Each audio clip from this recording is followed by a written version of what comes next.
and then you go the other way, Other you go way. opposite way. Okay. So it goes like bang, One, bang, two. and then you slip that way.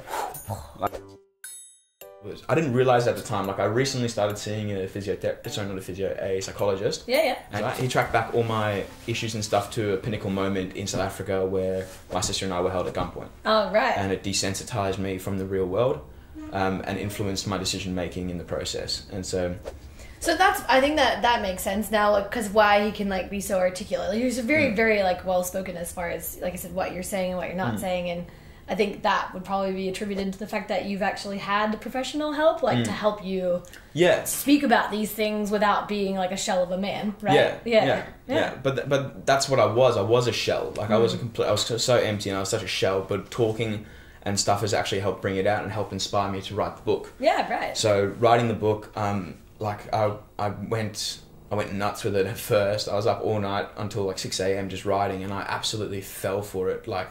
And I was really passionate about it. I've interviewed 4 different people and heard their stories. Yeah.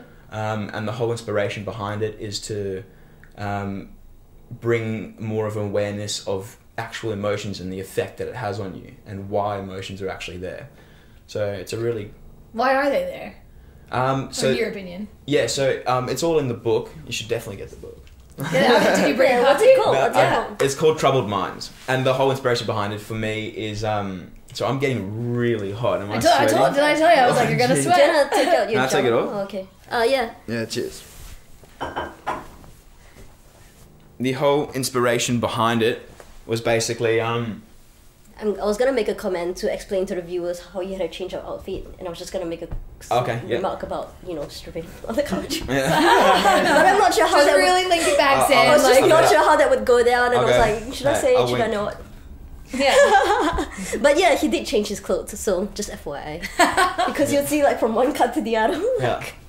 So the whole inspiration sort of behind it was I could never empathize with Tom Hardy or all those actors who've made massive leaps and bounds by putting themselves in situations where they're living on the street, like Peter Dinklage and things like that. Mm-hmm. I never could empathize with that because could never see myself being put on the streets with $4 in my pocket, and so I couldn't. That never resonated with me. Yeah, your like perception of what you can actually like comprehend and empathize with was missing, or it was slightly broken. Yeah. So like and I was thinking I can't be the only one that thinks this. So let me write a book or write something for someone who is still going through the stuff. And the people I've interviewed, they're not famous. There's no magic pill. They're not celebrities who've made it. They're just normal everyday people who have made it through adversity, who have overcome their emotional pain, and they've just done that.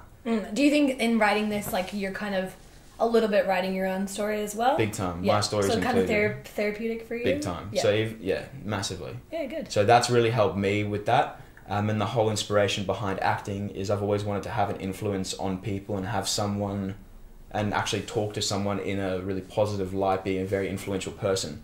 And in order to do that, I wanted to follow my passion, which has always been acting and things like that.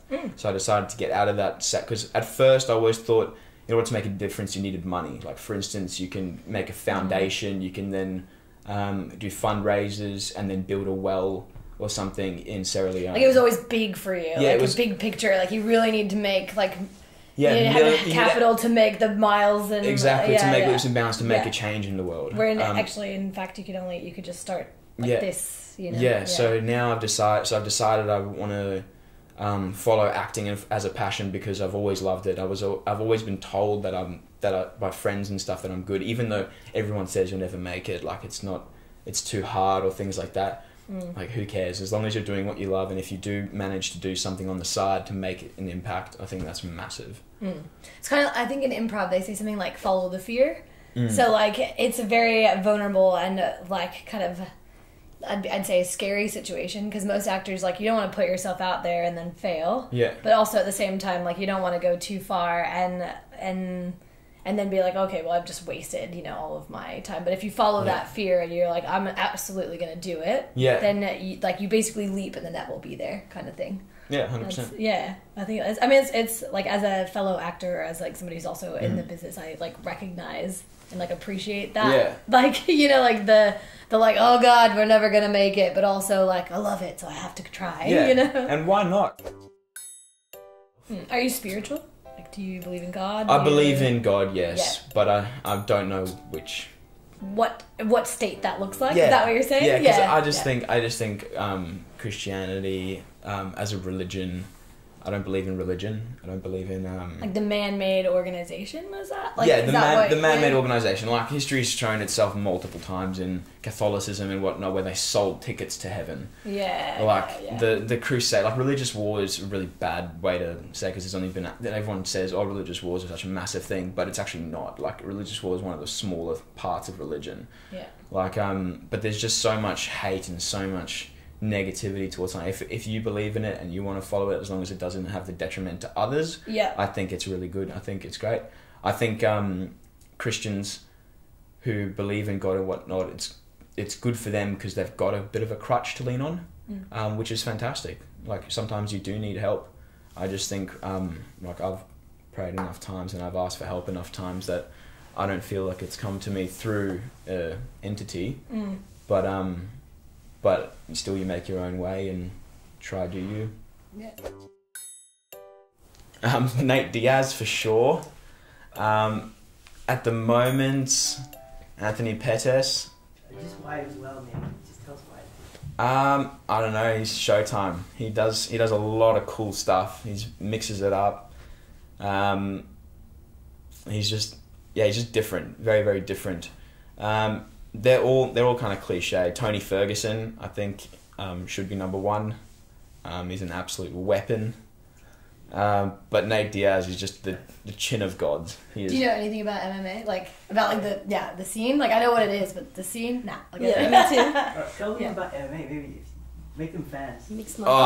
Yeah. Okay. MMA is awesome. So it's like it's the ultimate fighting competition. Like the technique and stuff that goes into it, like people don't understand. People think that it's just like cage fighting is brutal and everything like that, and it is brutal. Like just people beating the crap out of each other. Yeah, but the technique is insane. Like if you're in a double leg and you're getting taken down, there's a way that you have to move your hips. If you move it the wrong way, then you're in a more vulnerable position. And it's simply like if you're pushed up against the cage and you have to hold on to their wrist. And if you're holding onto their wrist, if you don't hold on their wrist, they'll just slip out and grab your leg, and you're instantly down, and you're in a much worse position. But if you just hold on their wrist, then they can't do it. So it's very mechanical type of It's like a game of chess. Yeah, okay. It's like you move here, where do I move? Jiu-jitsu, when you're rolling on the ground and stuff, you can trick people. So if you pretend to move your arm one way, they go for it, but you've baited them into going for it. And then you can like yourself into a better position on them. Yeah. And it's absolutely crazy. Like everyone loves the stand-up side of things because it's the most. Is there a do you have to get someone on the ground? Is that like the idea? Like what, like, because obviously you see MMA matches, right? Yeah. And I'm always like, yeah, but they're always on the ground, like wrestling each other. Yeah, but that's like, the thing. The ground is the most technical. The ground is insane. The ground is actually really, really cool. So is it better to get them on the ground as fast as you can? Well, there's a blueprint. So like that's so complicated because there's a blueprint to actually winning. So if you've got two guys who are stand-up fighters, and they're both boxers, or they're both if they're both boxers. You're both at fit and they're equal skill, you're at 50-50. Yeah, okay. But if one's got better ground game and takes the second one down, now you're in a position to win of 70-30. Yeah, right. And then basically if you get into a better position when you're on the ground, like you take the back, now you're in a position to win of 90-10. And that person who's in the 10% position has to really struggle to get back up into to the 50-50 again. Yeah, right. And that's where he wants to stay at the 50-50 because... That's his greatest odds. Because the greatest odds, yeah. And have you ever seen a match that went down to the ground and come back up? That's very rare, isn't it? Yeah, no, it happens all the time. Right. Yeah, takedowns. Happens all the time. Then what do they call when you pop back up? Is it like takedowns and pop-ups? No. Like, what do you call it? I guess it's just like a get-up. Oh, just a get-up. Yeah, just like get up. So you've seen people who had 10% chance going back up to like a 50% chance again. Yeah, like just fight or flight, like kicks in and you just have to do it. Wow. Do you feel like you see a lot of good techniques, or people just like fight or flight and they just do whatever comes to mind? It used to be like that. Now it's heaps of technique. Okay. It used to be in the olden days. Used to be quite like brawlers and things like that. People who would like throw haymakers and And they would box and they'd still be good like fighters, but now it's so technical because you get black belts in jiu-jitsu coming in and things like that, where on the ground they know if you don't have your wrist across your throat, if you have your wrist out here, they'll be able to do absolutely anything. Are you afraid of getting hurt? Mm-mm. Nah. So you're just a bit fearless in that way. Like you're like, nah, bring it on. I'm not that way. Are you? No. I've been hurt so many times. So you're just like, I'm very accident prone. Okay. Yeah. And you pick the sport which gives you the most. No, it doesn't. Parkour does. One of the more accident prone sports. Well, it's like combative, right? Like you're into more like it's a heaps contact sport, right? Yeah, like but see, you get more injuries and stuff in rugby. Okay. Like because in rugby you're blindly charging. You got 90 kilos of weight behind you, running at like 30 kilometers an hour, and you're running into a stationary object like that. Your heads clash and things like that. With boxing and stuff, you see the punches, you roll with the punches. Like, so you can almost like adjust your body. But it's actually very rare. Like when people get knocked out with head kicks and stuff, that's kind of the worst you see, because they actually get clocked, and that's really painful. But have you been knocked out? Yeah, a couple times. Really? Yeah. Again, in a fight or in practice? More. Not in a fight, not in a comp. I've had 2 fights. Yeah. I lost the first one. I won the second one. But fights outside, I got knocked out twice, and once in training by a bad partner. Okay. Have you ever blacked out? It's the same thing. Oh, okay. How long do you black out for? Oh, quick. So, like, how do you know, though? Like, people will tell you? Yeah. Okay. Yeah, you just come to. And when you come to, like, are you still on the ground, like, just getting up from where you left off? Or people It's have kind already of helped funny. you out? I kind of laugh at it, because, like, your brain switches off for a second, and when you come back to it, you're kind of just like, what the heck? What happened? And it doesn't usually hurt, because if you like, the bad thing is king punches, like things like that, king hits and stuff. That's why Sydney got shut down, because you don't see it coming. Like it comes from the back of your head. The coward's punch. Yeah, if you it's will. the worst. The worst thing you can do to someone. What's a king's punch? So there's where you just like blindside them. From behind. From behind. But why would you have your back against your opponent? No, just when you're walking the street, if you're on a night out, you're just walking along. And some guy just comes yeah, did you hear about it? No, I didn't. Wow. Oh, my goodness. Yeah. Massive. Yeah. I was living in Queensland, and I think it was bigger there. Like, I don't know that. Oh, King's Cross got shut down, like the whole nightlife in Sydney got shut down because of it. There was like billboards and stuff like, it's the coward's punch, right? Because it used to be called the King's Punch, and then the marketing of like the New South Wales goal. The government, I guess, of Australia was like the coward's punch. Yeah, why would you call something like that a king's punch? That's why they like rebranded King it. hit. Yeah. It became like a thing, but I know people who have now become vegetables because of it. Yeah. How long ago was that? 4 years, I think. Yeah, because like lockout laws, like the lockout laws, because that was like a result of the violence in Sydney, and then the King's Punch or the Coward's Punch was also like a part of that. It was just like a random thing. You'd be like out going out with friends on a random Friday night. It was like a dare with just stupid people. Like they would dare your friend. You'd be like, oh, go King hit that guy. Yeah. And they would go up and they just blindside someone. But that's the thing, when you don't see it coming, your brain switches off as a defense mechanism. But if you see it coming, you can get hit with harder force in the jaw and not black out. The only way you black out is if it connects your jaw and dislocates from your brain for a second. Aren't you so glad you know all this? Yeah, no, that's cool. Yeah. All blood to the brain. Yeah. Am I supposed to square up to you? Yeah, square up. Okay, I've never done this, so you have to get hit in the head. Yep. So you got your arm, turn your fist inwards like that. Like this way? Yeah, like that, and you cover your eyes. Okay. Yeah, and so you throw a punch, you want to throw from the shoulder, straight like that. Okay, so like this. Yeah, that's it. And the other one?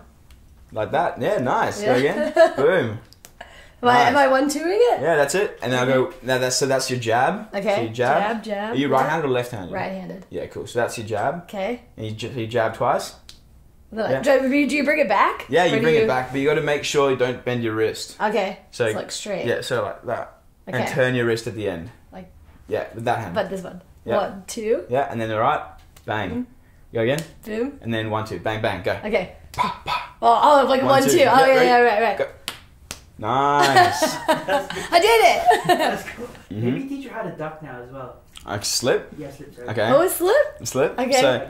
So you go like this. Yeah. So you throw your one. Okay, which is Yeah. So this that one. Yeah. And turn the wrist. This. Yeah. And then the other one. Yeah. Yeah, nice. Bring it back one more. And again. Nice. And then for a slip, I'm going to throw one like this. And then you go the other way. Other you go way. Opposite way. Okay. So it goes like bang, One, bang. two. And then you slip that way. Like that. Okay. But you keep your hands here. Okay. Yeah. You just tilt like that. Yeah. So if I see like your left moving and I duck right. Crunch, bring your elbow to your knee. Ah. Yeah, like that. Okay. So your jab, cross, slip. Nice. I didn't bring my elbow down. Yep. But yeah, that's it. Yeah, right. Cool, thank you. Hey everyone, thanks for hanging with us on the Convo couch, and thank you to Mitch for coming on today. Thank you for having me. Yeah. Thanks for coming. Don't forget to subscribe on the links below and check out Mitch's profile too. See you next time. Bye.